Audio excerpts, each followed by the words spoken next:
The 2025 State of the Nation address, our main topic of the week. Let's get you some context. As always, we turn to the magic ball, what we know and why it matters. My guest tonight, SABC News politics reporter Natasha Phiri joins me now live. Tash, good to have you on the program. We need some context, right? So, the president delivering his 8th State of the Nation address on Thursday, 7 p.m. His first one was back in 2018. Yes. I wonder how sentiment has changed from 2018 when we heard words like Ramaphoria and the New Dawn. Fast forward to last year.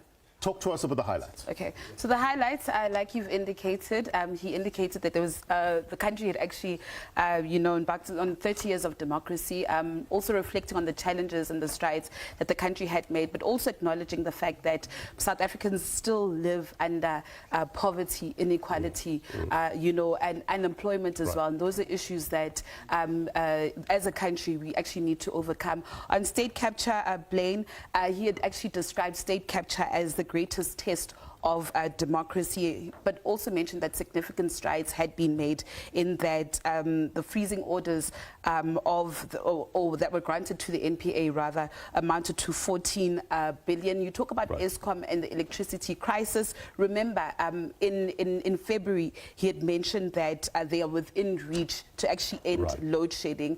At the opening of Parliament later on that year, on the 19th of July, post the elections, he had lauded government's efforts in reducing load shedding. Of course, we saw what happened over this weekend as well. That's the thing, right? Yes. This was going to be a perfect story to tell in the State of the Nation. There's been a setback with regards to the load shedding this weekend. I wonder how that will change things. But also the big issue here, economy, and infrastructure. We were told back in July that South Africa is going to start looking like a construction site.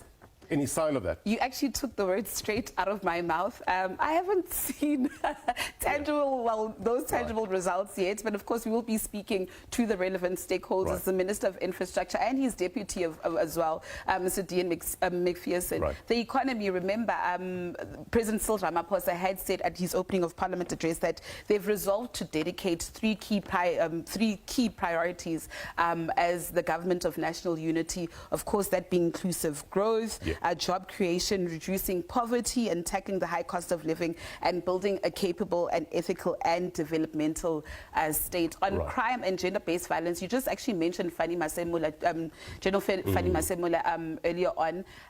Last year, President Cyril Ramaphosa had said that they're going to hire 10,000 more police officers. And in terms of tackling gender-based violence and femicide, over 21 million or billion rand, correct me if I'm wrong, was actually deployed to do away with the scourge, which is a second pandemic. If my memory serves me correct, there were a few bridges that were opened in Mpumalanga of late, connecting the rural communities. I guess the presidency will highlight that as one of the ways. So, now, in terms of the tasks, the notable tasks in 2024, what were they?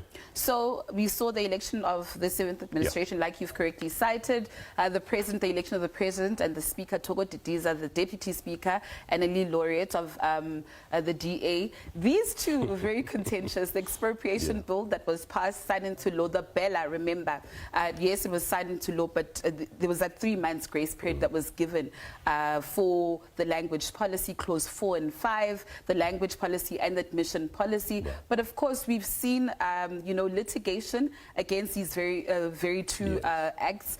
Various parties within the government of national unity at loggerheads. Litigation is actually also threatened. The DA has lodged a GNU dispute over the expropriation bill. In terms of the Bella, AfriForum as well wants to take this to the highest court in the land, as well as the expropriation bill. So it would be quite interesting to hear what the president has to say in regards to these two. But of course, in time past, we've heard him saying that he will be implementing this. Today, I was at the ANC celebration in Gauteng. Banyaza Lesufi had said, listen, they are backing the president further. He must implement these two acts without fear. Add the NHI and the DA lodging that dispute, the calling for a reset.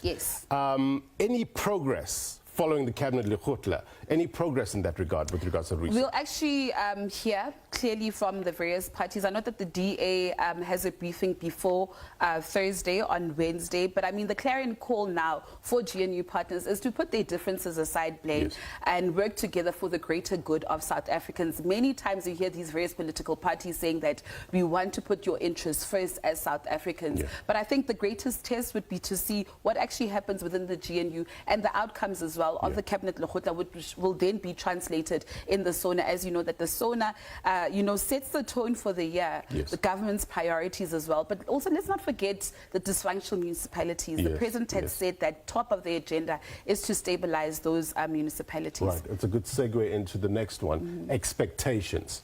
What could we expect from the president in terms of priorities? We've already covered the inclusive growth and the economy.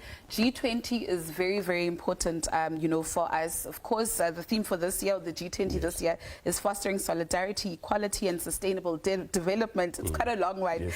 but basically for Africa's development. So South Africa's, leadership, therefore, presents a unique opportunity, Blaine, to shape global policies and advocate, not only for South Africa, Yes. but for Africa's interests on the world stage. Of course, this is a very important one, gender-based violence and femicide. Yes. And, you speak to various lobby groups, you speak to, various groups saying that, listen, there needs to be now tangible results. Yes, you've got the policies, but it's time to actually implement, what our leaders have been talking about. And, of course, the high issue of unemployment. We came from a place today in Alexandra Township where a majority of the youth are without jobs. I mean, some have resorted to crime, some Yes. have resorted to, making or creating